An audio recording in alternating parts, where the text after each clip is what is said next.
नमस्कार, मैं पंडित सुशील कुमार शर्मा अथर्व ज्योतिष केंद्र एवं आचार्य पूजा भंडार में एक बार पुनः आप सभी का स्वागत करता हूं। आज का जो हमारा विषय है वह वृषभ राशि वाले जातकों के ऊपर है। वर्ष 2023 मार्च का महीना वृषभ राशि वाले जातकों के लिए किस प्रकार से बीतेगा, आज इस विषय में चर्चा होगी। यदि अभी तक आपने अथर्व ज्योतिष केंद्र को सब्सक्राइब नहीं किया है तो आप उसे सब्सक्राइब अवश्य करें। इस चैनल के माध्यम के द्वारा आपको समय समय के ऊपर ज्योतिष से जुड़ी हुई जानकारियां उपलब्ध होती रहेगी।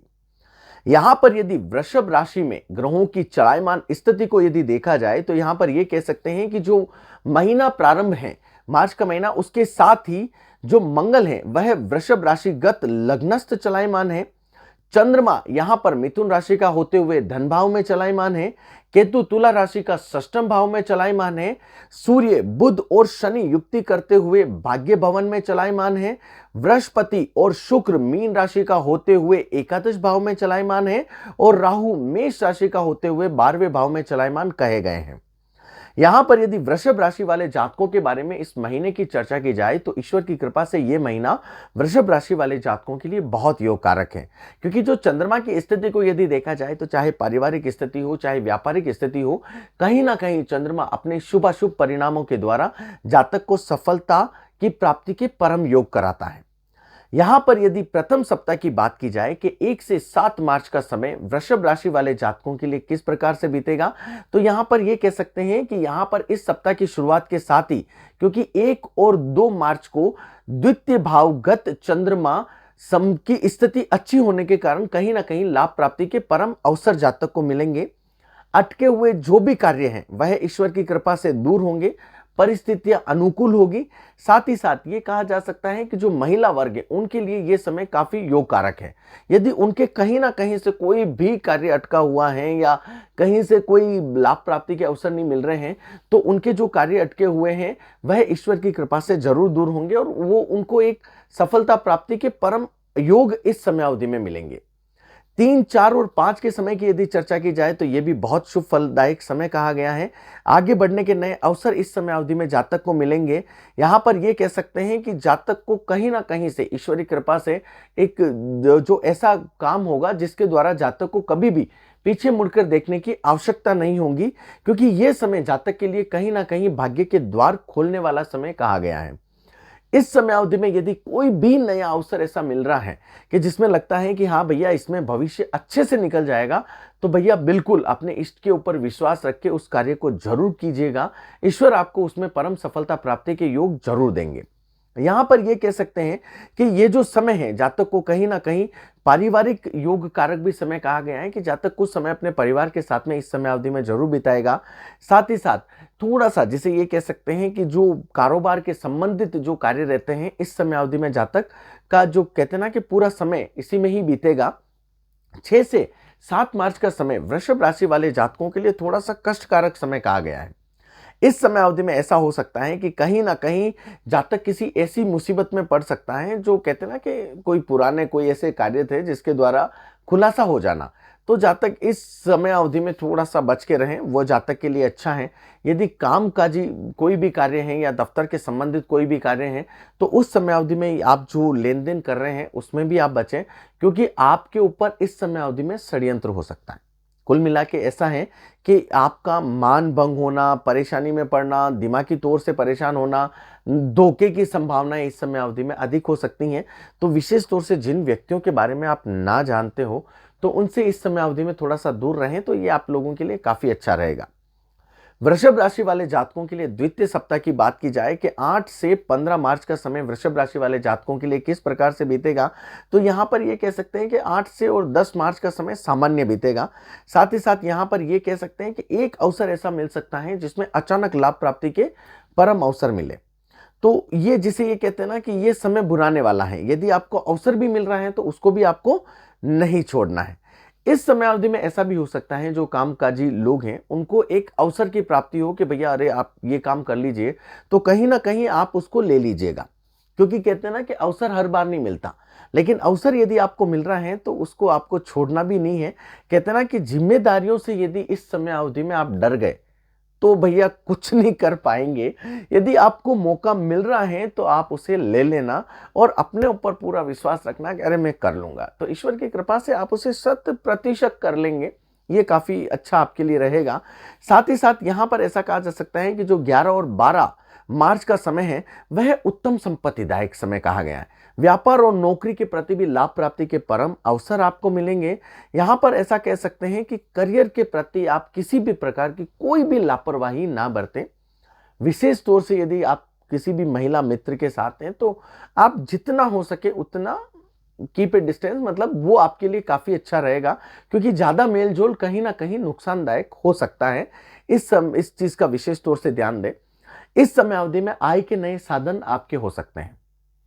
1 से 2, 2 से 4, 4 से 8, ये समय कुछ इस प्रकार का है, क्योंकि आप अपनी आय में वृद्धि करेंगे। आप अपनी जो भी रिटेल जो आप कार्य कर रहे हैं उसमें आपको परम सफलता प्राप्ति के योग इस समय अवधि में मिलेंगे।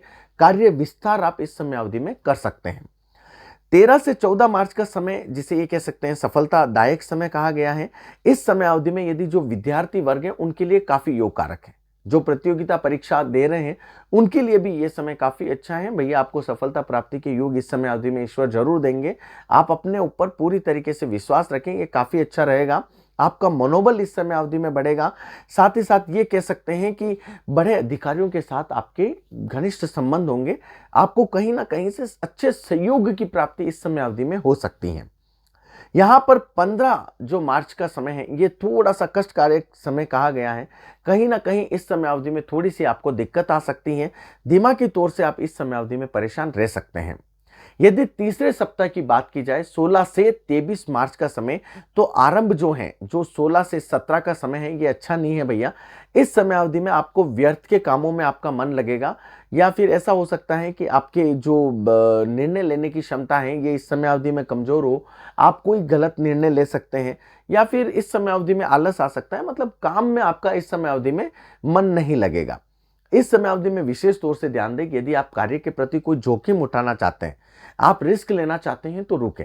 अनावश्यक रिस्क ना लें, वो आपके लिए काफी अच्छा रहेगा। 18 से 19 मार्च का समय पुनः इसे ऐसा कहा जा सकता है कि गाड़ी को वापस पटरी पर लेके आएगा, मन की गति को पुनः शांत करेगा। साथ ही साथ यहाँ पर ये कह सकते हैं कि जो कार्य में कहीं ना कहीं जो रुकावटें आ रही थी वह ईश्वर की कृपा से दूर होगी। आपकी इच्छा के अनुसार कार्य होगा। कहते ना कि मेरी ऐसा था कि भैया इस प्रकार से काम हो जाए, तो ईश्वर आपके उस प्रकार से सहयोग करेंगे।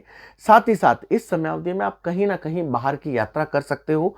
अकेले नहीं करोगे, परिवार के साथ यात्रा के योग बनते हैं। यहाँ पर आप मित्रों के साथ भी यात्रा कर सकते हो, ये भी अच्छा है। रुके हुए कार्य इस समय अवधि में पूरे होंगे। आप अपने, जिसे ये कह सकते हैं कि इस समय अवधि में आपकी सफलता बोलेगी भैया। कहते ना कि अरे पहले तो कभी इतना नहीं हुआ था, अब कैसे हो रहा है। तो भैया इस समय कहते ना कि काम बोलता है, तो आपकी इस समय अवधि में काम बोलेगा भैया। बहुत ही अच्छा समय है। यहां पर ऐसा कहा जा सकता है कि जितना आप शांत प्रिय रहें उतना आपके लिए बहुत अच्छा रहेगा। जल्दबाजी में निर्णय नहीं लेना है, इस चीज का विशेष तौर से ध्यान दें। परिवार काफी आप लोगों से खुश रहेगा। इस समय अवधि में ऐसा कह सकते हैं कि अरे यार ये हमारा बच्चा ऐसा कुछ कर रहा है, या फिर ऐसा आपके द्वारा ऐसा कोई कार्य होगा जिससे परिवार का एकदम ही मान सम्मान बढ़ेगा। अरे भैया हमारे बच्चे ने किया है, हमारा ऐसा काम हो गया है। तो ये काफी सफलतादायक समय है और काफी दिमागी शांति देने वाला समय कहा गया है। 20 से 21 का समय पुनः आपके लिए सम्मान सूचक समय कहा गया है। आपको कहीं ना कहीं से, जिसे ये कह सकते हैं कि आय के स्रोत आपको मिलेंगे, धन आगमन हो जाएगा। कहीं ना कहीं से ऐसा, जिसे कहते हैं ना कि अरे सामने से अपने ऑर्डर आया है, तो ऐसी कुछ क्रिया आपके साथ में हो सकती हैं। 22 और 23 मार्च का समय भी उन्नतिदायक है। आपके जो प्रोजेक्ट हैं वह इंप्लीमेंटेशन होंगे। कार्य का विस्तार इस समय अवधि में होगा। काफी शुभदायक समय आपके लिए कहा गया है। चतुर्थ सप्ताह की बात की जाए वृषभ राशि वाले जातकों के लिए, तो 24 मार्च से 31 मार्च का समय, जिसे ये कह सकते हैं थोड़ा सा शुरुआत कष्टकारक रह सकती है। 24-25 का समय समस्याओं वाला रहेगा। आपको कार्य को करने से पहले 100 बार सोचना होगा। कहते ना अरे यार निर्णय नहीं ले पा रहा हूं, कहीं ना कहीं परेशानी हो रही है। अत्यधिक सोच विचार आपका इस समय अवधि में रहेगा और कहीं ना कहीं आपसे इस समय अवधि में चूक हो सकती है। तो जहां तक हो सके आप इन कार्यों को थोड़ा सा टाल लें कि चलो ठीक है भैया थोड़ा सा लेट कर लेंगे, वो आपके लिए अच्छा रहेगा। धन संबंधित जो भी मामले हैं वह ईश्वर की कृपा से आपके, जिसे ये कह सकते हैं ना कि जो अटके हुए हैं वह खुलेंगे। यहाँ पर ये कह सकते हैं कि हाथ से, जिसे कहते हैं ना कि हाथ या मुंह से हाथ लगा लेकिन मुंह ना लगा, तो ये क्रिया हो सकती है। यदि आपको लगेगा यार डिसीजन मेकिंग कुछ कमजोर हो सकता है, तो जिन व्यक्तियों के ऊपर आप विश्वास रखते हैं उनसे आप सलाह मशवरा लें और अपने कार्य को इस समय अवधि में शांत प्रिय तरीके से, जिसे कहते हैं ना कि धैर्य के साथ सोच विचार करके फिर आप निर्णय लें। ईश्वर आपको परम सफलता प्राप्ति के योग देंगे। साथ ही यहाँ पर ये कह सकते हैं कि ये जो समय है इसमें आप अपने खुल के बाहर आओगे, जिसे कहते हैं ना कि यदि आप इस समय अवधि में इंटरव्यू है या यदि आपका कोई भी कार्य है, तो भैया ये जो समय है ये आपका समय है। इस समय अवधि में ऐसा हो सकता है कि कहीं ना कहीं आप जिस चीज का इंटरव्यू दे रहे हैं तो आप उसमें ईश्वर की कृपा से निकल जाओगे। यदि कोई प्रतियोगिता परीक्षा भी दे रहे हैं तो उसके लिए भी योग काफी अच्छा है। यहाँ पर ये जो कह सकते हैं कि 28, 29 और 30 मार्च का जो समय है ये वापस आपके दिमागी तौर से अच्छा नहीं है। ये कहीं ना कहीं आपको, जिसे ये कहते हैं ना कि असमंजस की स्थिति में डालेगा। साथ में ये कह सकते हैं कि ये जो समय है ये अनावश्यक लॉटरी और शेयर मार्केट में आपके धन को अपव्यय कर सकता है। साथ ही इस समय अवधि में आप थोड़ा सा, जिसे कहते हैं ना कि शांत मन से कहीं ना कहीं परिवार के बारे में पुनः सोचना प्रारंभ करेंगे। ये काफ़ी अच्छी चीज़ है। लेकिन आप शेयर मार्केट में या कहीं पे भी यदि आप इन्वेस्ट कर रहे हैं तो थोड़ा सा शांत रहें, मार्केट की स्थिति को देखें, फिर आप निर्णय लें।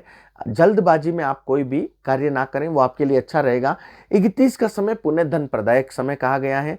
ये समय आपको काफ़ी प्रसन्नचित्त रखेगा और जो भी इन 3-4 दिनों का जो समय बीता है, अच्छा बुरा अनावश्यक के वाद विवाद, तो वह भी ईश्वर की कृपा से दूर होंगे और कहीं ना कहीं आपको मन को शांति की प्राप्ति होगी।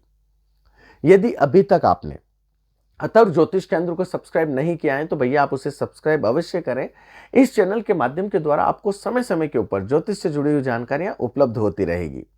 यहाँ पर आप चाहते हो कि ये जो महीना है ये मेरे लिए और भी अच्छा बीते, तो आप एक नियम बना लें कि आप किसी भी देवी की पूजा करना प्रारंभ कर लें, नियमित रूप से उनकी पूजा करें, तो आपके जो भी कार्य बिखर रहे हैं या कार्य नहीं बन रहे हैं वह ईश्वर की कृपा से जरूर दूर हो जाएंगे। साथ ही साथ आप एक उपाय और करें व्यापारिक सफलता के लिए कि आप पीपल के वृक्ष को जब आप संध्या कालीन आप दीपक करने जाएं तो सबसे पहले जल चढ़ाएं, फिर उसके बाद में आप वहां पर दीपक करें। आप ये विधि आप सुबह भी कर सकते हैं। तो इसके द्वारा भी आपके जो व्यापार के संबंधित यदि कोई समस्या आ रही है तो वह ईश्वर की कृपा से जरूर दूर होगी। अभी तक आपने अथर्व ज्योतिष केंद्र को सब्सक्राइब नहीं किया है तो आप उसे सब्सक्राइब अवश्य करें। इस चैनल के माध्यम के द्वारा आपको समय समय के ऊपर ज्योतिष से जुड़ी हुई जानकारियां उपलब्ध होती रहेगी। प्रभु श्री राम का आशीर्वाद आपके ऊपर सदैव बना रहे। जय जय श्री राम, जय जय श्री राम।